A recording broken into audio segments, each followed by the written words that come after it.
वक्रतुंड महाकाय सूर्यकोटि समप्रभ निर्विघ्नं कुरु मे देव सर्वकार्येषु सर्वदा।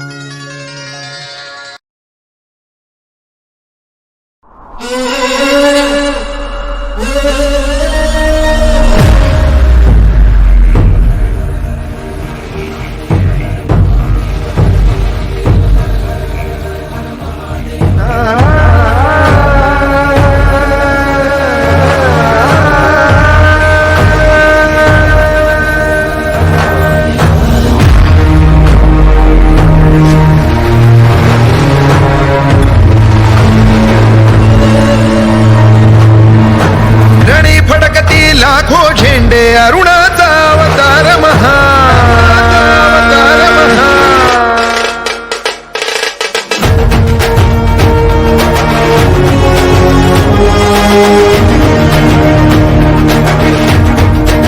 रणी फडकती लाखो झेंडे अरुणाचा अवतार महा विजय श्रीला श्री विष्णू परी भगवा झेंडा एकची हा शिवरायांच्या दृढ वज्राची सह्याद्रीच्या हृदयाची दर्या खवळे तिळभर नढळे कडकर काठी झेंड्याची तलवारीच्या धारेवरती पंचप्राणा नाचविता पाशपटापट तुटती त्यांचे खेळे पट झेंड्यावर नीलेने खंजीर खुपसता मोहक मायेच्या हृदयी अखंड रुधिरांच्या धारांनी ध्वज सगळा भगवा होई रणी फडकती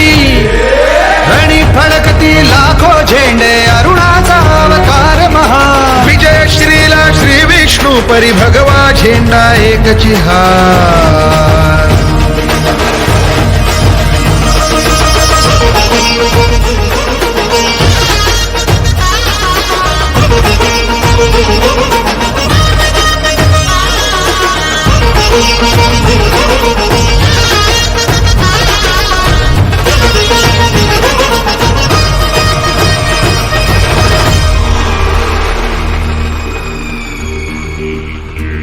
झेंड्याचे हे आवाहन महादेव हर हर बोला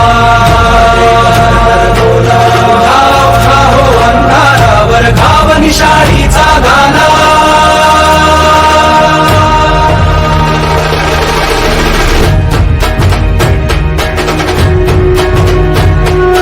या झेंड्याचे हे आवाहन महादेव हर हर बोला उठा हो अंधारावर घाव निशाणीचा घाला वीज कडाडून पडता तरुवर कंपित हृदयांतरी होती टक्कर देता पत्थर फुटती डोंगर मातीला मिळती झंझावाता पोटी येऊन पान हलेना हाताने कलंकासला धून काढणे शिवरायांच्या राष्ट्राने रणी फडकती लाखो झेंडे अरुणाचा अवतार महा विजय श्रीला श्री विष्णू परी भगवा झेंडा एकची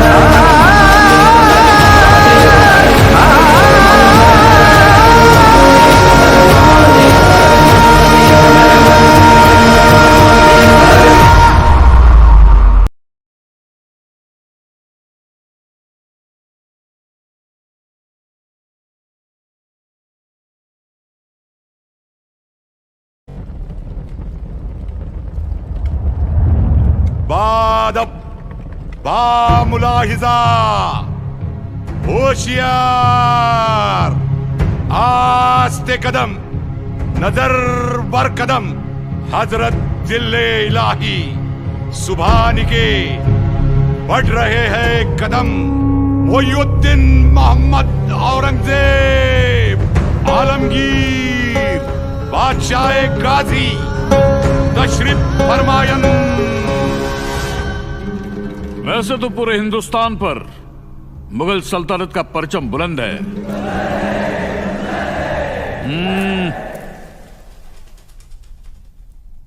सिवाय मराठों का मुट्ठी भर स्वराज्य छोड़कर। क्या है स्वराज्य?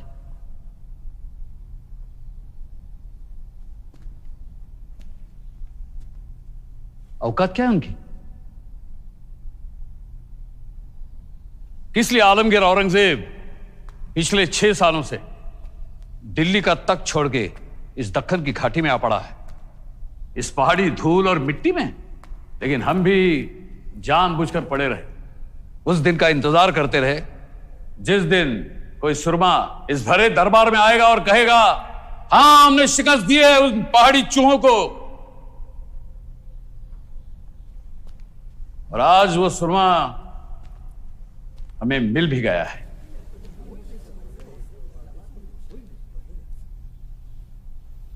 तुम बुज़दिलों को इतना खुश होने की कोई जरूरत नहीं है। वजीर आजम जी सरजा खां को बुलाया जाए। जी आलमपना। शेर दक्कन सरजा खान हाजिर हो।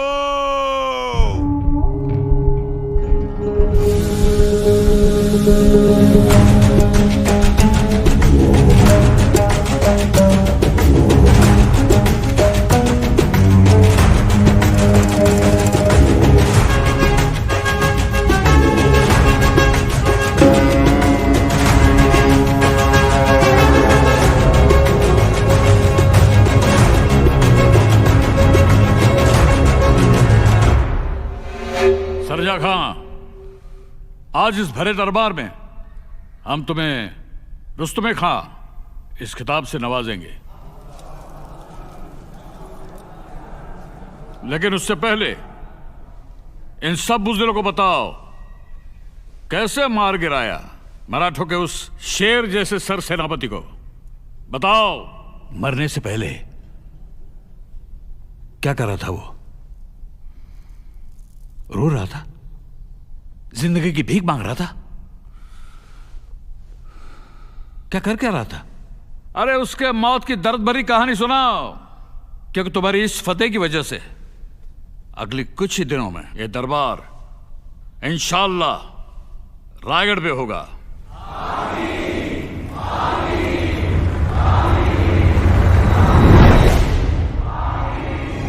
हर हर महादेव, जय भवानी, या अशा घोषणा सोडून हा कसला आवाज घुमतोय या सह्याद्रीच्या दऱ्याखोऱ्यांमधून? औरंगजेबाच्या दरबारात एका सरसेनापतीच्या मृत्यूवर सुरू झालेली ही गोष्ट 12 वर्ष मागे जाऊन एका सरसेनापतीच्या मृत्यूवरच थांबते। राज्याभिषेकाला अवघे 3 महिने राहिले होते। बहलोल खान विजापुरी सरदार उत्तरेकडे प्रचंड धुमाकूळ घालत होता, देवस्थाने फोडत होता। त्यामुळे पिसाळलेल्या या जनावराचा बंदोबस्त करण्यासाठी महाराजांनी सरसेनापती प्रतापराव गुजरांना एक पत्र लिहायला घेतलं। राव सरनोबत, तो धर्मद्वेष्टा बहलोल बहुतच बळबळ करीत होता। त्यास धरावे अथवा मारावे? शक्यतो मारावेच, कोणतीही दया माया न दाखवता। शक्यतो मारावेच। महाराजांच्या आदेश बरहुकूम प्रतापरावांनी त्या बहलोल खानाला आडवा तिडवा लोळवला। फक्त त्यांची एक मोठी चूक झाली। शरण आलेल्याला मरण देऊ नये म्हणून या दिलदार मराठ्यानं त्या जनावराला जिवंत सोडलं आणि तत्क्षणी रायगडावरून प्रतापरावांसाठी महाराजांचं अजून एक पत्र निघालं। प्रतापराव, त्या खानाशी सल्ला काय निमित्त केला? हुकुम होता की बहलोल खानास धरावा अथवा मारावा, तरी तुम्ही त्या झरी सपास सोडलात न ठेचता। खानाच्या तरवारीने कापली गेलेली रयत तुम्हास कधीच माफ करणार नाही, कधीच नाही। सरनोबत आहात आता तरी सरनोबतासारखे वागा आणि लिहा, याच जबाबदार तुम्ही राव। दिसता क्षणी त्या जनावरास करतीस मिळवा, खानास करतीस मिळवल्या विना आम्हास रायगडी तोंड टाकू नका। जा। राजांचे हे विखारी शब्द स्वाभिमानी प्रतापरावांचं काळीत चिरत गेले आणि दुखावलेले प्रतापराव कुठलाही विचार न करता अवघे 6 सरदार घेऊन बहलोल खानाच्या दिशेनं निघाले।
सरसात निघाले बहलोलाची खोड मोडण्या राज्याभिषेकी विघ्न तोडण्या प्रताप जे उडतोची घुसले विसा पिळोजी विठ्ठल भिडले सिद्धी विठोजी ती बोलाडले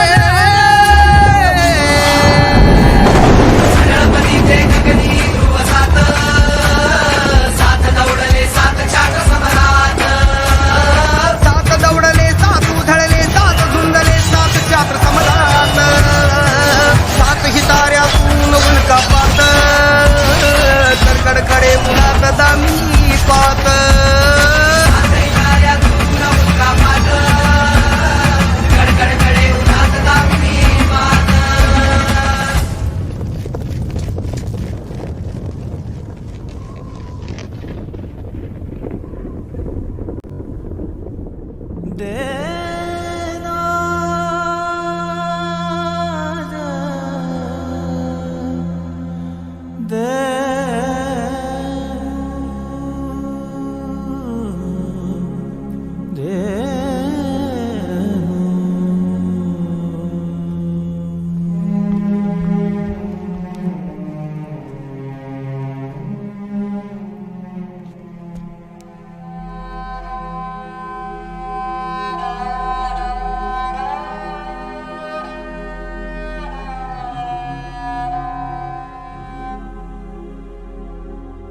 रावांचं असं जाणं म्हणजे स्वराज्याच्या भाळावरची अश्वत्थामी जखमच जणू. इतिहास हा मृत्यू कधीही विसरू शकणार नाही. विसरावं लागेल मोरोपंत, कारण झाल्या घटनेचं दुःख आभाळा एवढं असलं तरी राज्याभिषेक अवघ्या 3 मासांवर येऊन ठेपलाय. आणि सरसेनापती विना ते शक्य नाही. मनावर दगड ठेवून नवनियुक्ती करावीच लागेल. पण प्रतापरावांची जागा घेईल अशी नियुक्ती सोपी नाही. शिवाय राज्याभिषेकानंतरचा पहिला सरसेनापती इतिहासाच्या कायम स्मरणात राहील. आणि म्हणूनच आजवर जे शिलेदार झाले त्या साऱ्यांच्या शौर्याला साजेसाच वारसदार निवडावा लागणार. असा वारसदार ज्याच्या निधड्या छातीत भास होईल. पहिले सरसेनापती बाजी पासलकरांचा.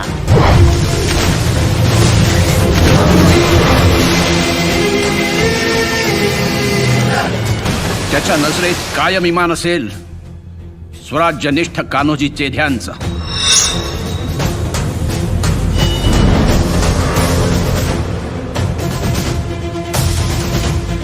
ज्याच्या हालचालीत चपळता असेल सरनोबत नेतोजी पालकरांसारखी.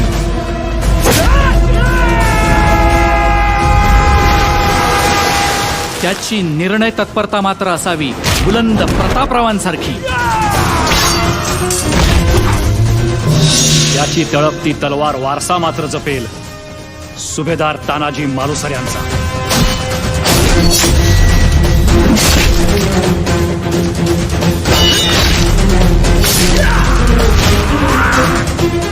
सरनौबत माणकोजी 10 तोंड्यांसारखे एका घावात त्याने 2 तुकडे करावे शत्रूच्या देहाचे. आणि बेप्रसंगी त्यांना रौद्र रूप धारण करावे. साक्षात शहाजीराजे भोसल्यासारखे. त्याच्या दोन्ही मनगटात साक्षात वसावे पावनखिंडीत तांडव मांडणारे बाजीप्रभू देशपांडे.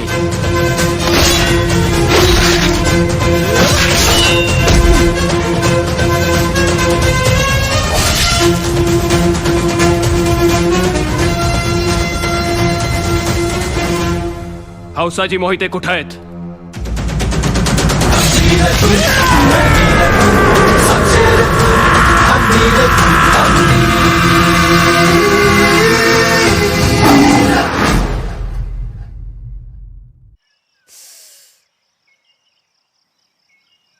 चला पोचतील. थांब जरा. काय आलं? पोचतील नाही राज पोचलं. काय हा राजांच्याच घोड्याच्या टापाचा आवाज आहे. हंसाजी मालोजी बाबा आवरा. कानालाच ती काढत रे तुझे. हा तर मग काय.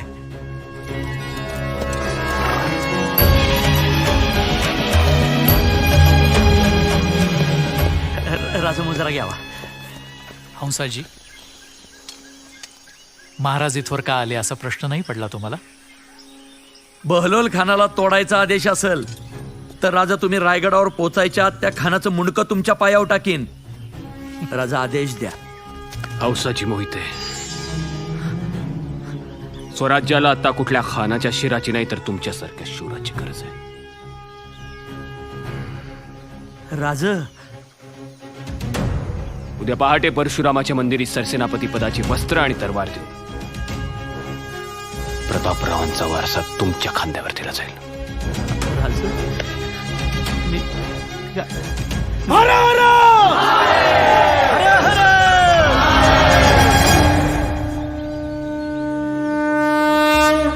हौसाजी मोहिते,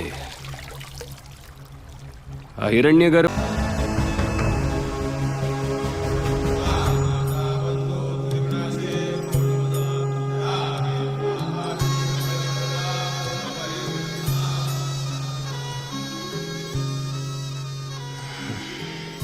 सरसेनापतींची ही तरवार देताना कुर्तुजी गुजरांचा आम्ही प्रतापराव म्हणून गौरव केला होता. आजपासून हौसाची मोहिते या खंबीर स्वराज्याचे हंबीरराव म्हणून ओळखले जातील.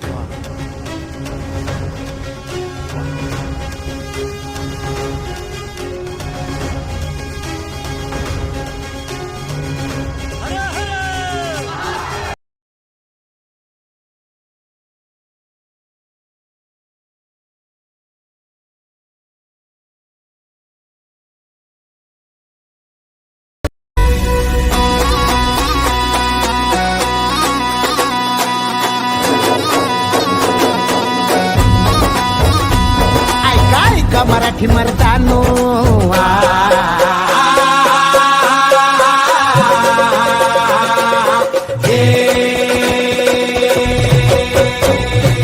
ऐका ऐका मराठी मर्दानो, ऐका ऐका मायल हे किन्नो, ऐका ऐका चंद्र सूर्यानो, बळत्या वाऱ्यानो, रान किल्ल्यानो जी हे ऐका ऐका सात समुद्रानो जी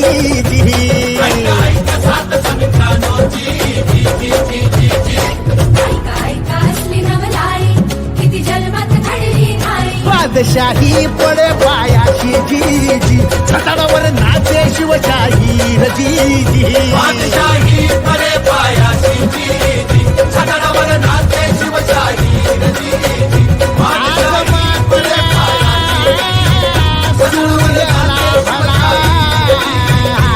शिव सुंदर केशरी आज मुता राजा बसला संत मराठीवरी. युगायुगाची पुण्याई, युगायुगाची पुण्याई, ये उतरून भूमीवरी.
Yogi